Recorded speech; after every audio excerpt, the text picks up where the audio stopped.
Gua Iya. dari umur 20 tahun sih. Gua diving gua tuh bokap sih udah bukan master sih maksudnya, tapi dia bisa belum instruktur tapi belum sampai master, tapi udah sampai di situ jam terbangnya ya.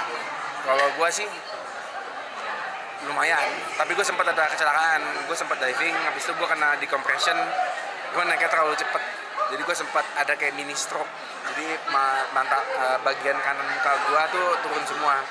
Itu karena terlalu cepet naiknya. Mestinya kan ada berhentinya dulu, terus samain apa namanya tekanannya dengan yang di 5 meter, habis itu baru naik ke atas. Kalau gue naik ke atas aja, pas sampai atas tahu mata gue lama blur tuh, ini gue ke bawah, turun ke bawah, meler ke bawah. Itu kapan? Dan pengobatannya seperti apa gitu? Akhirnya Tinggal perlu tidur sama kasih es aja, karena itu dia cuma kurang oksigen. Jadi kita badan kan harus, yang kita minum, yang kita isap dari tangki itu kan nggak pure oksigen 100% O2 kan, ada hidrogen sama nitrogennya juga sedikit gitu. Jadi emang nggak boleh terlalu lama di bawah, kalau nggak ya bisa ngalamin itu. Itu nggak bikin lo kapok buat diving gitu, kejadian itu nggak bikin lo kapok buat diving lagi? Sempat trauma, habis itu ya balik lagi. Yang penting selama gue ngelakuinnya bener, gue nggak langsung ke atas, ngelakuin prosedurnya sih aman-aman aja. Tapi apa sih yang membuat kakak suka sama kegiatan olahraga ini gitu? Mungkin ada perubahan dalam diri kakak gitu nggak sih dengan melakukan olahraga? Itu udah 6 tahunan lalu sih ya. Jadi kalau lo tanya sih, dulu sih suka banget karena ya aktif aja, suka diajakin pergi dan waktunya juga masih banyak gitu. Kalau sekarang sih kebanyakan gue ada anjing, jadi gue harus jaga anjing gue. Kalau nyokap lagi nggak ada ya gue harus jaga, kalau anjing gue mati. Jadi ya banyak tanggung jawabnya aja sekarang. Diving jadi momen healing lu juga nggak sih buat ngelepas penat juga diving? Pengennya sih, cuman ya waktunya belum ada. Soalnya kalau maunya sih ke Papua, udah deh. Gue udah nggak mungkin ke tempat lain. Soalnya menurut gue Indonesia itu punya salah satu tempat yang paling bagus di dunia, itu di Papua. Kenapa? Makanya ada namanya Raja Ampat. Terus itu ada yang kalian tahu dengan ikoniknya yang gunung-gunung semua itu. Lo kalau belum pernah ke sana, lo orang Indonesia, masa iya sih lo belum pernah ke sana? Itu bagus banget sih, benar-benar bagus banget. Gue sangat highly recommended banget untuk ke sana. Maksud gua diving itu jadi kayak momen lu buat healing juga nggak sih, kayak Terapeutik maksud lo? iya Kayak lari dari kegiatan. Ya lah, jelas lah. Gue suka banget main tenggelam. tanggal Diving, nyelam. Soalnya kan lu nggak bisa denger apapun kan. Lu bisa paling cuma suara teng atau nggak suara sinyal doang. Ya lu bahasanya sendiri, enak, driving gitu, kayak ngikutin ombaknya aja, udah nyantai. Itu serenity sih lebih dapetnya, serenity. Karena dapat apa ya, kediaman yang capek dari seorang teriak-teriak di jalan, aduh, itu ngindarin semua itu boleh banget sih. Itu setiap orang punya cara masing-masing, ada yang masak, ada yang berenang, ada yang nyelam, ada yang lari. Gue sih diving, cuman karena divingnya cuma bisa di Papua, jauh ya, Ranem. Ada rencana nggak ada mau ke dekat ini mungkin? Tadinya sih mau bulan lalu, cuman nggak sampean. selain Papua mungkin lu mau ngincar diving atau jalan di mana lagi gitu? Yang lainnya udah gue coba semua. Udah coba semua di Indonesia tuh?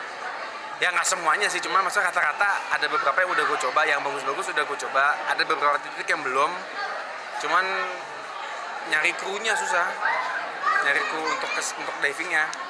Kalau Papua memang lu belum atau memang udah pernah? Papua udah pernah sebelumnya? Nah, ada resort di sana kan kita. Oke. Jadi kita udah ada resort, Raja Ampat Diving Resort 10 tahun, udah hampir 10 tahun. Kita punya banyak villa di situ. Tadinya tuh cuman buat diving center, cuma sekarang kita jadi resort. Jadi makanya gue bilang kenapa kalian harus ke sana, karena pas datang ke sana kita semua langsung suka banget sama tempatnya. Terus penduduk sananya kebetulan itu bukan tanah pemerintah, tanah penduduk. Dia nawarin mau buka di sini nggak sekalian buat panggil orang Indonesia untuk datang ke sini. Sayangnya orang Indonesia jarang yang mau ke sana karena harga tiketnya hampir sama kayak mau ke Australia. Jadi mendingan ke Australia lah daripada ke Papua. Ya tujuannya kan beda. Papua kan nature, eco friendly banget. Kalau Australia kan ya city lagi gitu. Punya resort di Papua mungkin ada keinginan ketika udah nggak laku lagi buat ngurusin itu juga nggak sih? itu sih buat tempat pensiunan nyokap bokap gue, buat bokap gue. Kalau gue mungkin ya juga pensiunan di situ. Apalagi udah nggak senang dengan Jakartanya ya. Iya, di Jakarta. Jadi keinginan nggak sih? Jakarta tenggelam bro. Tapi sejauh ini usaha itu lancar nggak sih? Saya kayak usaha desok di Papua. Puji Tuhan lancar sih, puji Tuhan lancar sampai sekarang. Covid sih sempat agak sedikit susah, cuman ya siapa yang nggak susah waktu Covid ya. Cuman yang penting sih itu kan karena tanah sendiri di ini sekarang. Jadi kalau misalkan emang lagi nggak banyak orang ya udah nggak apa-apa. Ini bokap nyokap gue lagi di Jerman sekarang karena tempat kita diundang sama Menteri Pariwisata dari Jerman untuk bagian diving. Kita representasi dari dari bagian timur berarti ya. Dari bagian timur kita ada sendiri, dari bagian tengah ada sendiri, dari bagian barat ada sendiri lagi. Punya kita dikirim ke sana, resort kita dimintain datang ke sana. Jadi selama setahun ke depan kita full book, alhamdulillah banget sudah. Nah, terakhir dong yang terkait masalah kulit kalau kena matahari. Sekarang kondisinya gimana nih kamu sih? Lagi nggak membaik sih. Gue lagi ada masalah sama tulang gue. Ngomongnya skoliosis, cuman tulangnya itu lebih ke lurus. Jadi kalau anak zaman sekarang kan semuanya begini kan, tulangnya kan berarti rata-rata C kan, harusnya tuh C kebalik, yang benar.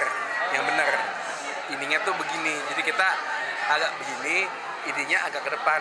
Kalau gua nih lurus, makanya kemarin gua nggak bisa lihat ke kanan, jadi gua sekarang lagi fisioterapi sama dokter.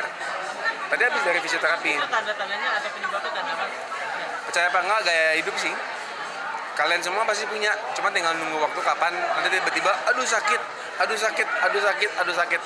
Percaya, gua nggak bohong. Itu udah berapa lama dirasainnya sama fisioterapi? Jadi gue 6 tahun lalu udah pernah skoliosis, gue udah lakuin treatmentnya. 4 tahun gue lakuin treatment udah benar, tapi yang tulang punggung.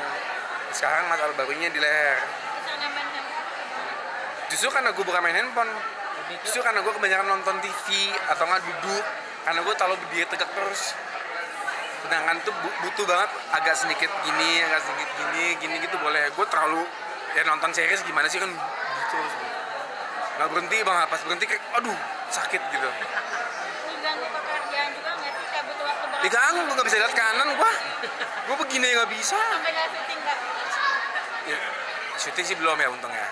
Cuma pas kemarin diajakin acara, gue bilang kayak gue nggak bisa lihat kanan bro. Kalau kanan gue harus begini. Kayak salah bantal. Nah, jadi gue sekarang lagi datang ke fisioterapinya sih. Udah berapa lama nih Kak? Udah 3 kali, baru 3 kali. Soalnya ini baru minggu lalu tiba-tiba ini gue kok bengkak.